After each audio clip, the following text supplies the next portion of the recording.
I reunited with my girlfriend who is 70 years apart in age from me, but I didn't recognize her. This elderly woman with snow white hair and the kindest, saddest eyes I'd ever seen walks right up to me. She pushes this beautiful, old-fashioned pocket watch into my hand and whispers, "Come back to me."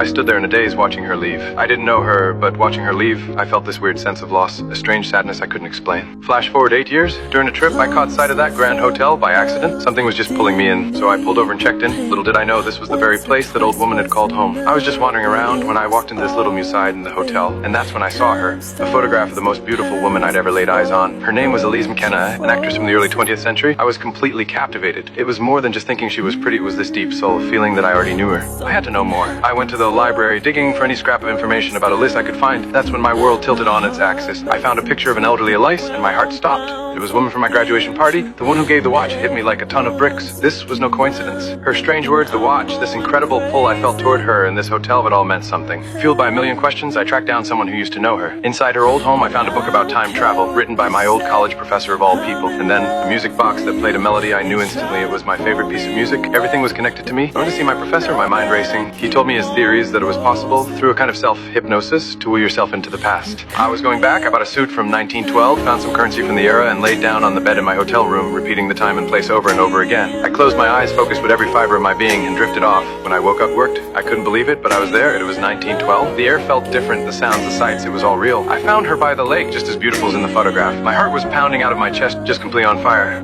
Is it you?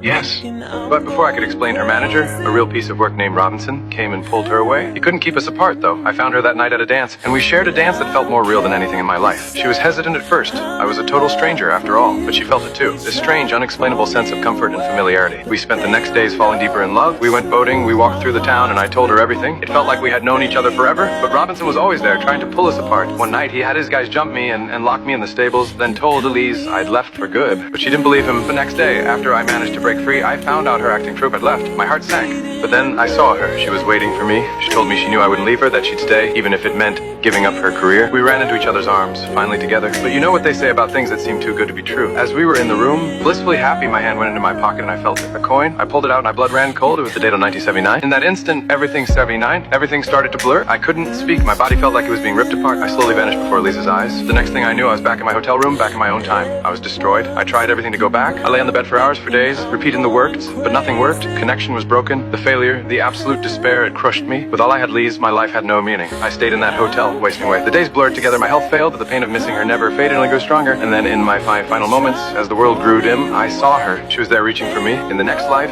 there are no clocks, no years to keep us apart. Our love, which was too big for one lifetime, finally found its forever.